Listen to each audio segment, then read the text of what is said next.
Good morning, everybody. Good morning. This has been a long time coming. There's been a good amount of break here in between this Canterbury scene, and it was all but pretty much exhausted. At least in my attempt at getting an introduction into the Canterbury scene through a lot of groups, debut albums. So this is where I'm ending my initial exploration into the Canterbury scene, and like I said, this is just the first step. So I took a journey into basically discovering the Canterbury scene, which I had up till now pretty much through negligence or just ignorance. Not really encountered too much, except for a couple bands, mainly Gong. I had listened to quite a bit of Gong. That being said, long-winded. It's been an exhausting but illuminating journey into this, and I've just had the tip of the iceberg, obviously, with the debut album. So there's a lot more to listen to. So there's going to be some follow-ups here and there, but for me, it's just it's been great because I love to see a sort of scene, even if it's not, really entrenched in any real, constructive, qualities.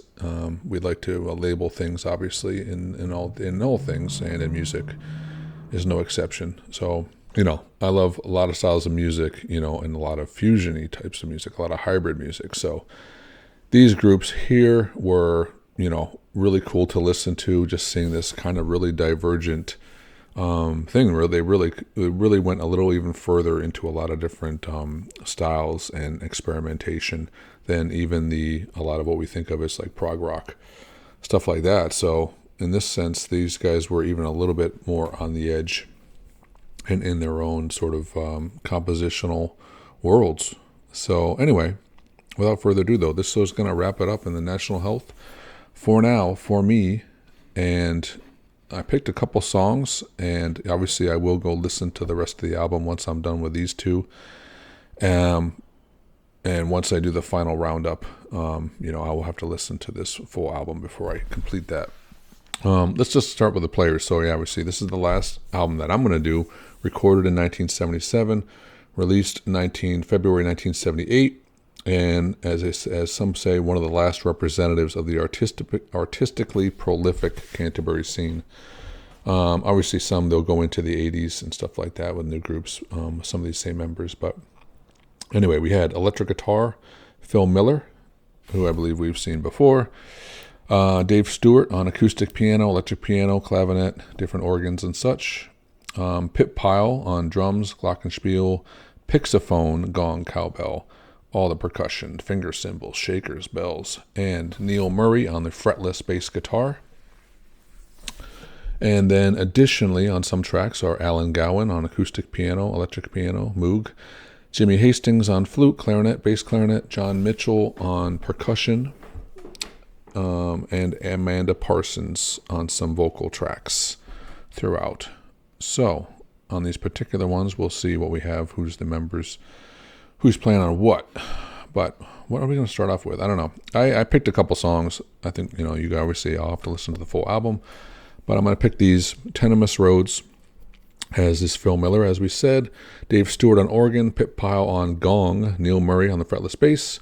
Jimmy Hastings on flute, bass clarinet, which I love bass clarinet. It's one of my favorite instruments. John Mitchell on percussion. And Amanda Parsons on vocals. So let's listen to some of this, and then we'll talk about it a little bit. All right, let me get on to it here. Tenemos Roads. Here we go.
it up a little bit.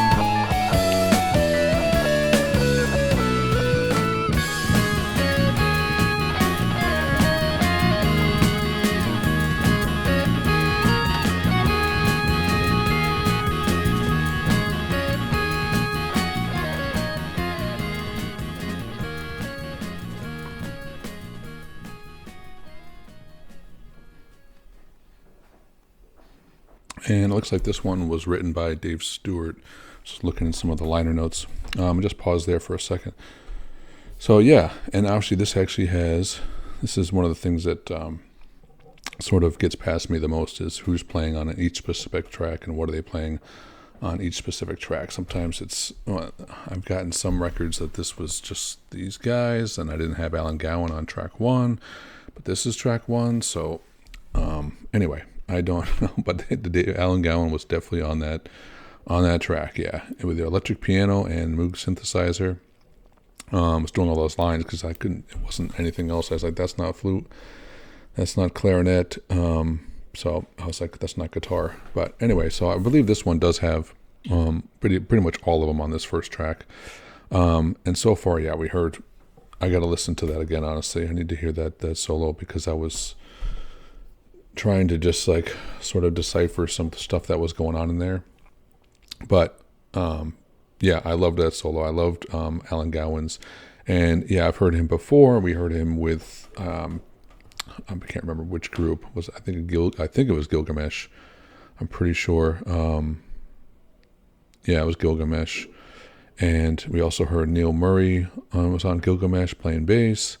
And I think those were the only two guys that were in Gilgamesh, I believe. But yeah, and I hear the similarity. I hear the influence there. Obviously, this has Dave Stewart in it though, so a little bit different. But yeah, it's a really cool. God, that was amazing. That was amazing so far. This is Tenemos. Yeah, I love that. Just got the, I don't know. There's something about this Canterbury scene. Like it's so out there and abstract, but it's also so light and it just moves. It's not plotting. There's a lot of progressive rock. It's just this immovable beast, because you have so much going on, and they're just able to keep it so light and fresh. Even though they have so much going on, they have all the different voices, all the, whether it's lyrically or the rhythms, the drums, the bass, the keyboards, the guitars, everything's sort of articulated in a way that it just feels still light. It feels like it can move in any direction. One thing about some of these later bands, the Gilgamesh and the National Healths and the Hatfields, like it's just this sort of inventiveness that's just so light, and at the same time has so much to say. But this one, yeah, so far this was fun. I really feel like I need to listen to that electric piano or Moog, whatever that was, solo again, because it was really tasteful and I really liked it. So yeah, I'm feeling it, but I'm gonna move on, keep going here. Yeah, we're not even halfway through yet, but this is really intense. Okay.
Okay, I feel like maybe they're going to go back to the beginning and revisit that, or maybe they're going to do a variation of the beginning and just go in a different direction. I don't know. So yeah, we're still just over halfway through. Yeah, that was really beautiful. Obviously, this could be they have like 3 songs in one, and they've just put it into one 14-minute track. But yeah, regardless, yeah, beautiful, beautiful, beautiful voice. Amazing choice to use this type of singer. I mean, this is almost like harkens back to like the kind of like incorporating Joni Mitchell or any of the names are escaping me. Vashti Bunyan, some of those like super clear sopranos, and moving them into this sort of very complex web of progressions and variations and stuff like that. So yeah, but I love it. It's not out there too much, so I love hearing something where somebody's doing something completely different and using picking up a tool that everyone's assumed was not really usable, not a usable tool. But yeah, I love the voice. It's so obviously crisp, and she's hitting the notes like just very clear. There's no sliding. There's no, it's almost like she's a piano keyboard. You hit that note, it hits that note. There's no variation. There's no style and tone to it in a sense. I mean, that is the style. But anyway, let's continue. Yeah, this is really interesting. So happy we're ending on this so far. I didn't want to end on something that feel like a little lackluster. So it's great to end on this. This is just the first track. So this is going to be, so far, I feel like a joy to listen to and just take in. Just on a beautiful Saturday morning, and hear something new, and a lot of this, I don't know, to digress for a second, a lot of this is also about just sitting with music. Like, it's so hard nowadays. I know a lot of people can do it, and they're the better for it, when we used to sit and, whether you sit and read the paper, sit and read a magazine, sit and listen to the radio, what's going on in the world, sit and listen to an album, sit and listen to new music for even an hour a week, seems like a really tenuous grasp on what we can do nowadays, and listen to it. So I'm trying to get back into that space where, because people put a lot of work into this stuff, it's like you put in so much work, and then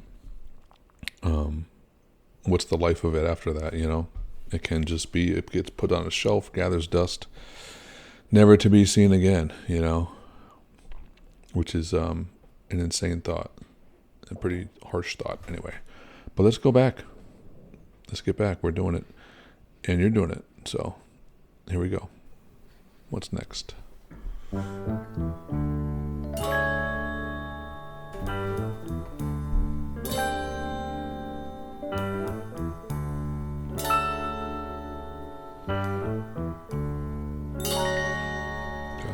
amazing sounds tones.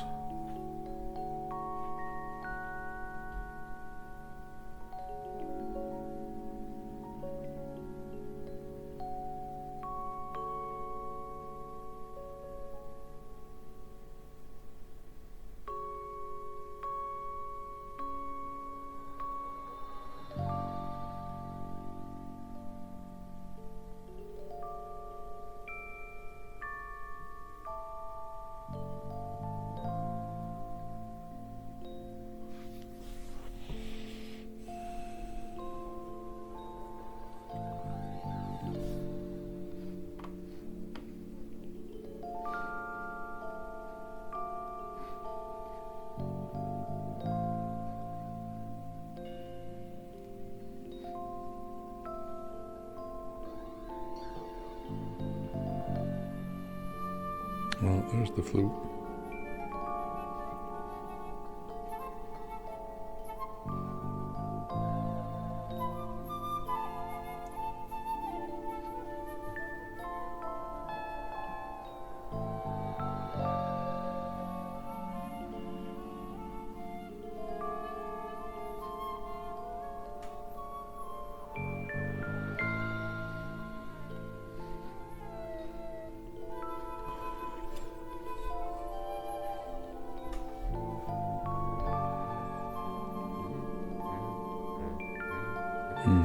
There's the bass clarinet.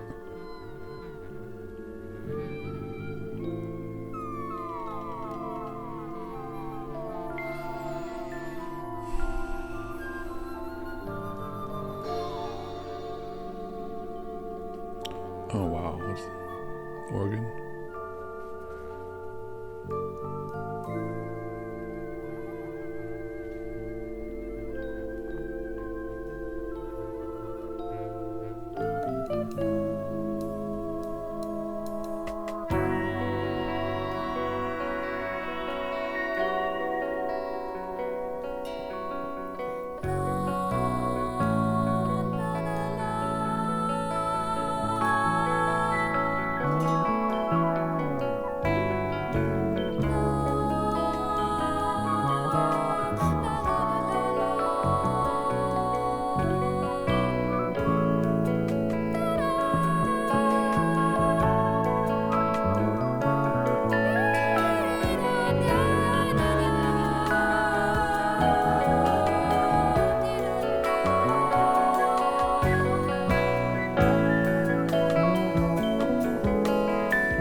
How dare you? How dare you, National Health, open up with a track like that? You have evil intent. You have intent to brainwash, to God. That is ridiculous. That is so if that was all, I don't know how much that was written. That was written by Dave Stewart. I don't know how much of that was written finality, or whether it was sort of the chord progressions here and there, various chord progressions, and but obviously I have to believe that it was a full team effort to some degree, maybe 50-50. Maybe everybody else had, a percentage in little parts here and there. I don't know. I have no idea, but it's expansive. It's they cover so much space. I mean, I am a sucker for just using every tool in the toolbox somewhat. So I am prone to be swayed by, using nowadays. I like simplicity as well. If you can do it with just yourself and a recorder, or yourself and a toy piano or whatever, that's fantastic. At the same time, if you're one that's wanting to throw everything at the canvas, whether it's orchestral instruments and then electronic instruments and Moog electric pianos and vocals and whatever you feel is necessary, you have to stop it at some point, obviously. And they used it, it's like pruning. You can't have it everywhere. You have to prune it and cut it and manipulate it and massage it into the spaces that is most useful and get your point across. So yeah, I don't know. Everything I heard, it just sounded, it was in place. I couldn't pick out any instrument that didn't sound like it was doing what it was supposed to do.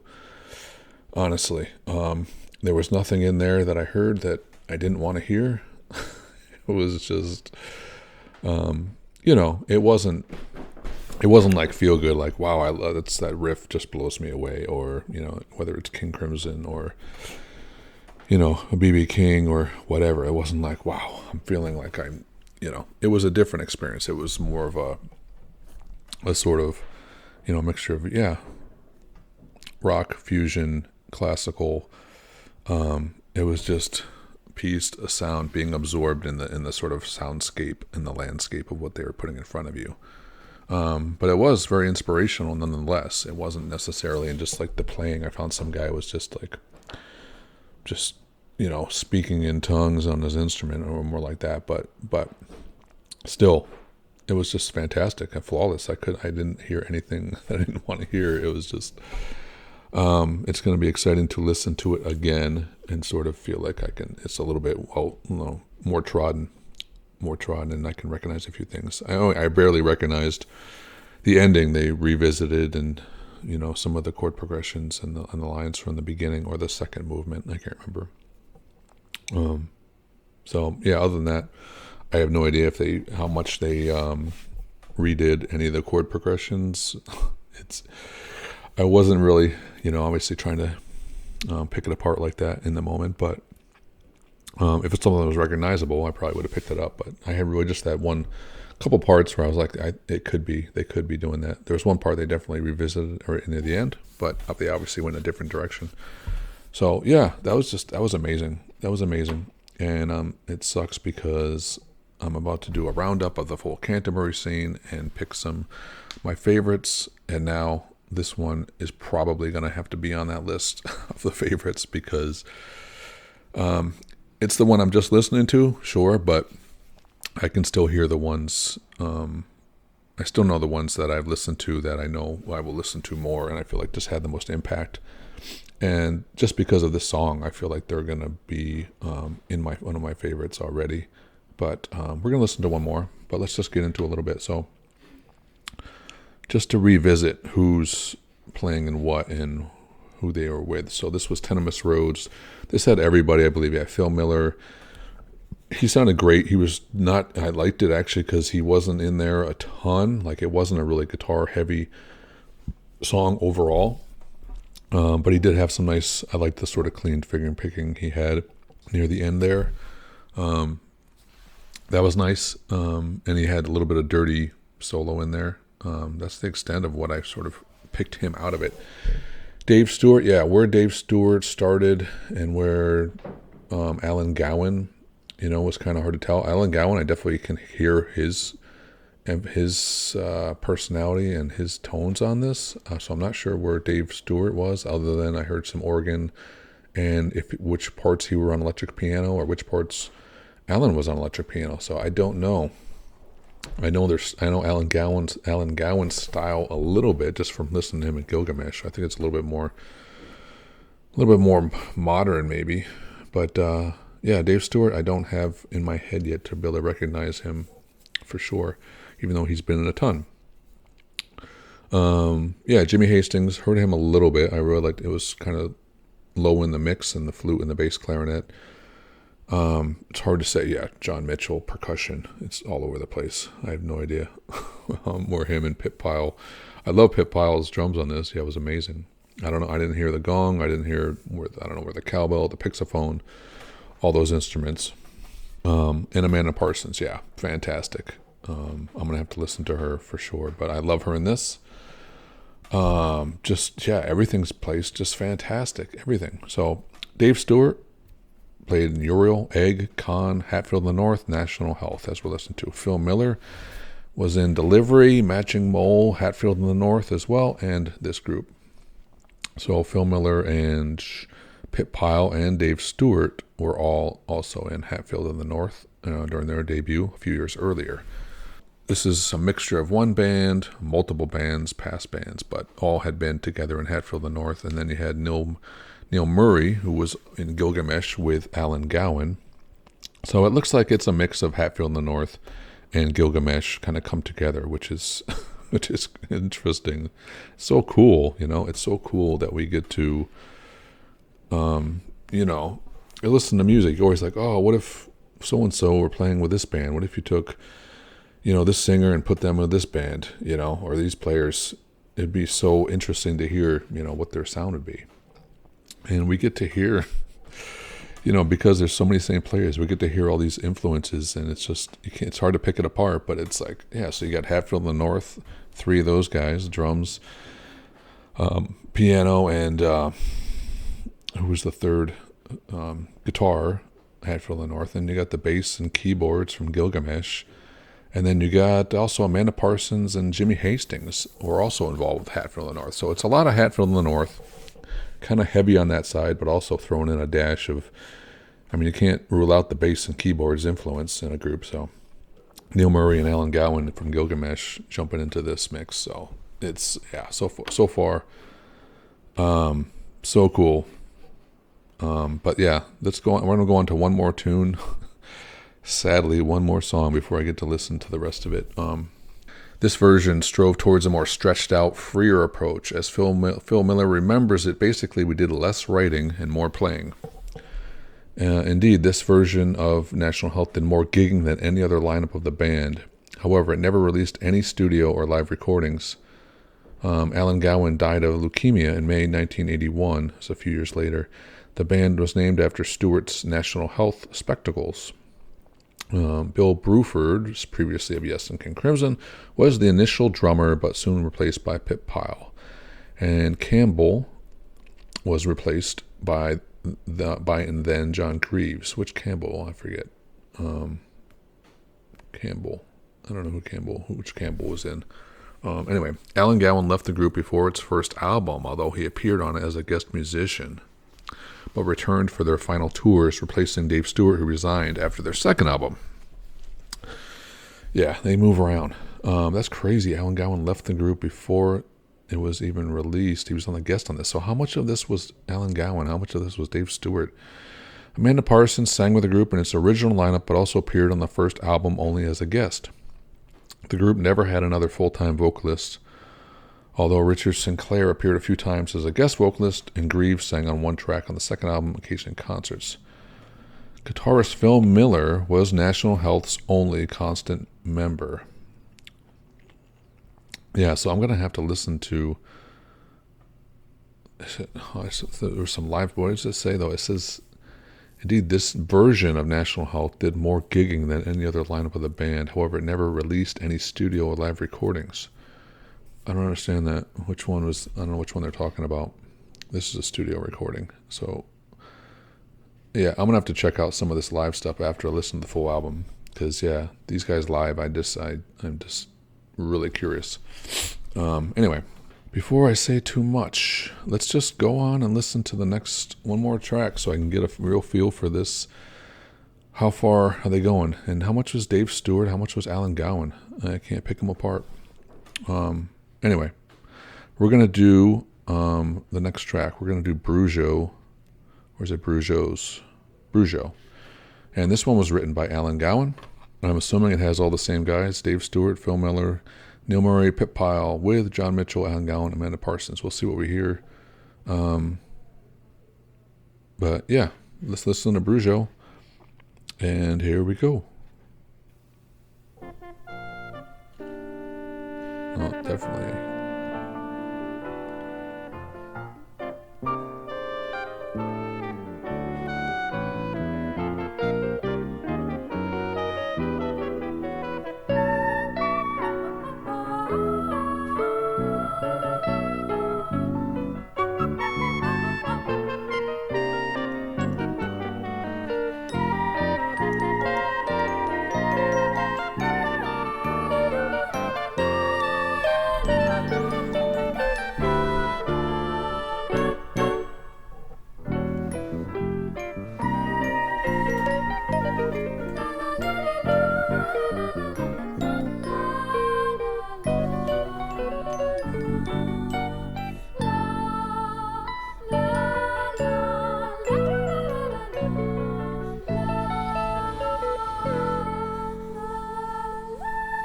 Yeah, she's amazing.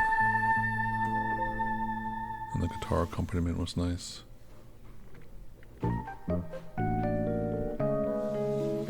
Definitely feels Alan Gowan.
Oh, the percussion.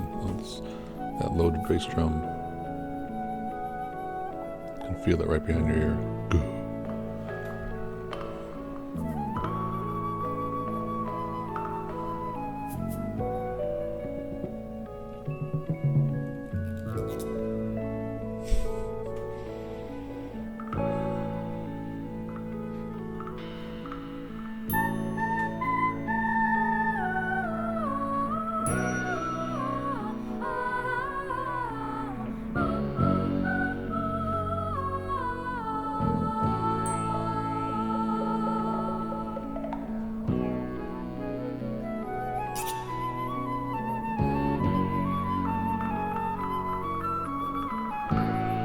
It's the Guiro tempo block.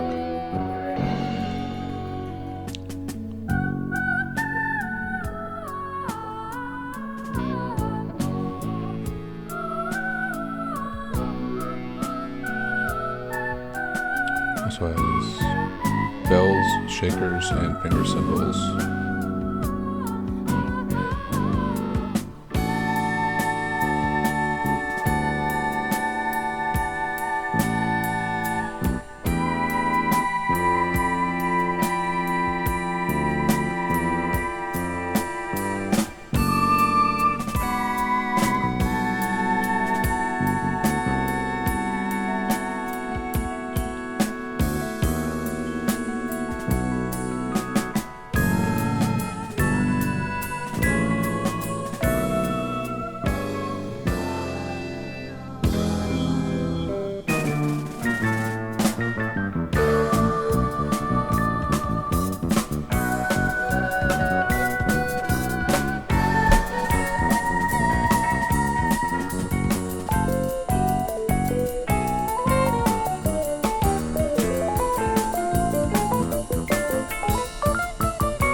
crazy.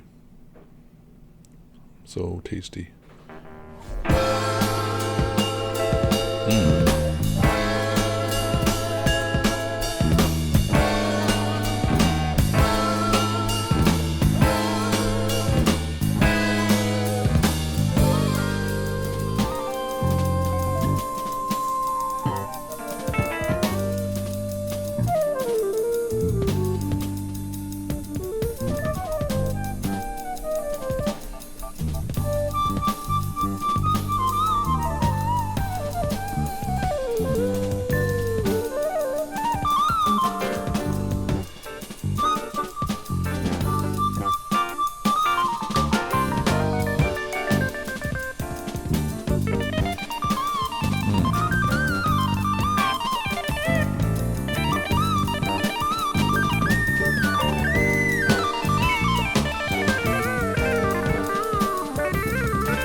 Peace. Bass is so punchy and warm. I thought this was guitar. What the hell is this?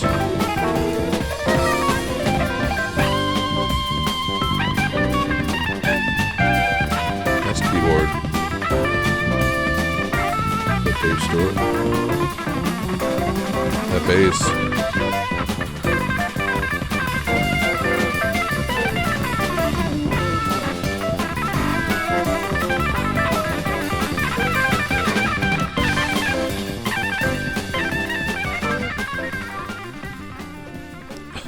How dare you fade out that? Oh, that's unforgivable. Can't do that. Leave them wanting more, I guess. Okay.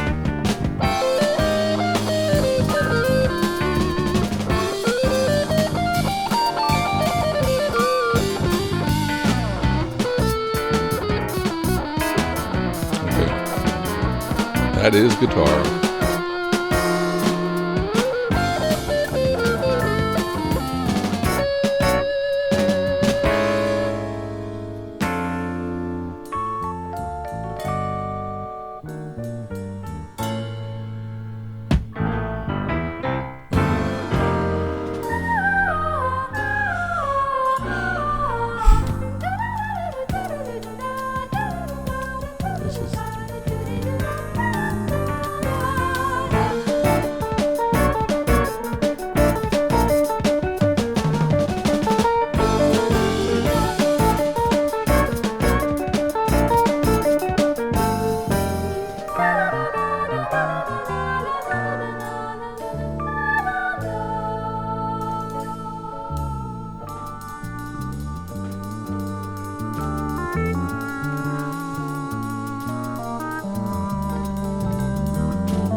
Everything.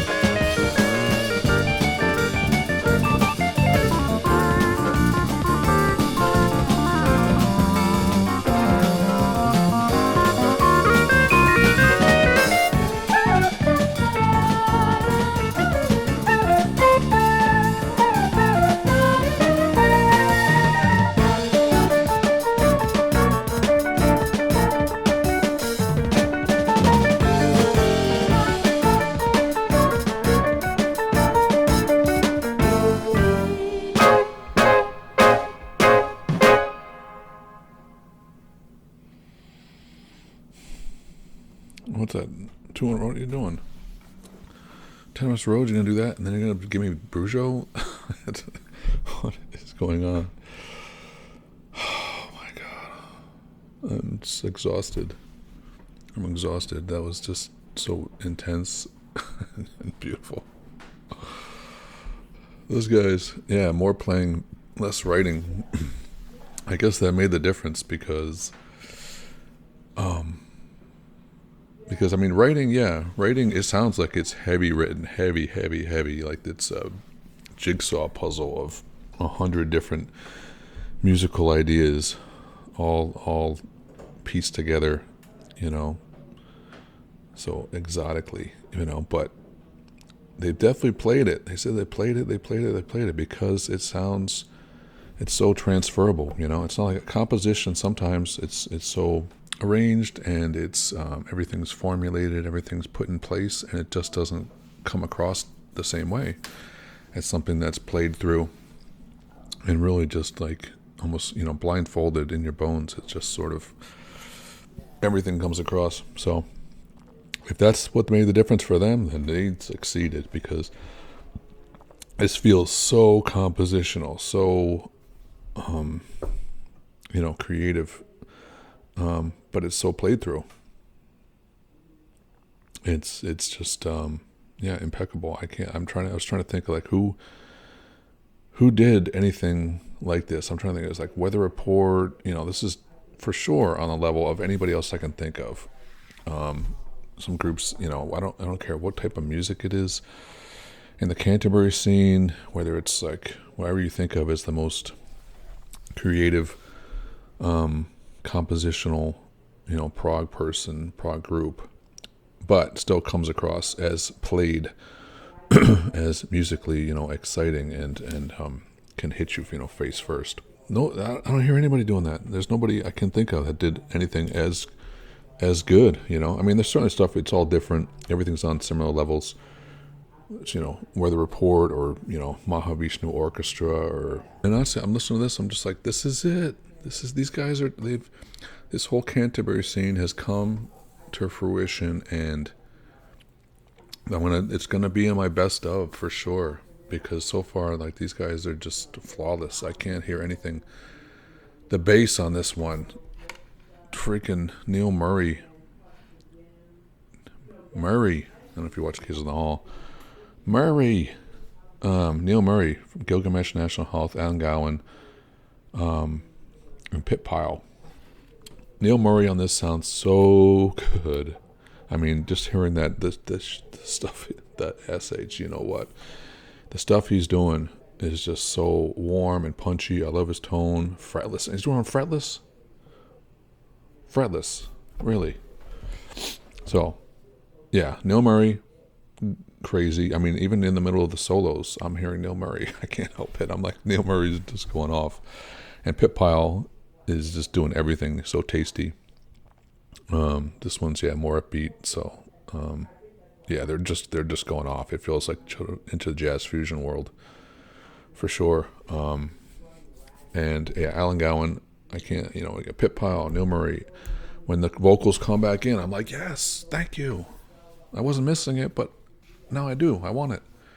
It's like, I didn't know I wanted this so much until you gave me a taste. And the percussion in the beginning was super cool. I love the little percussion, those sounds, just like spiraling out in the universe, just like little meteors just like floating around your head. John Mitchell. And then, what do we got left? Dave Stewart. I don't know where he is. He's in there. It's amazing. Whatever he was doing was amazing. It's easy because it was all good. So Phil Miller, he came in. I thought he was doing guitar somewhere in there, and then he came in later. So he was really cool. I liked it. But I mean, he's doing great work.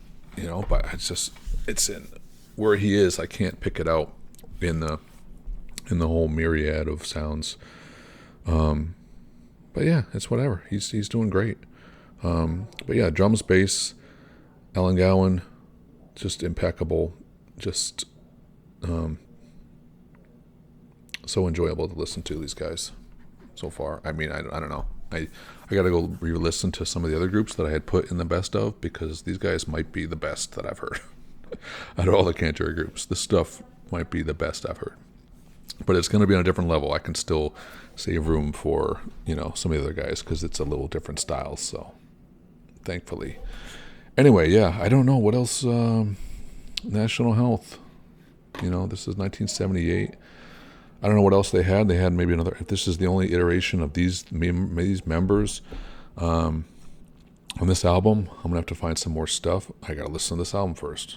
Why am I jumping ahead? Let me just listen to the rest of this album. I'll go from there, because I want to hear more.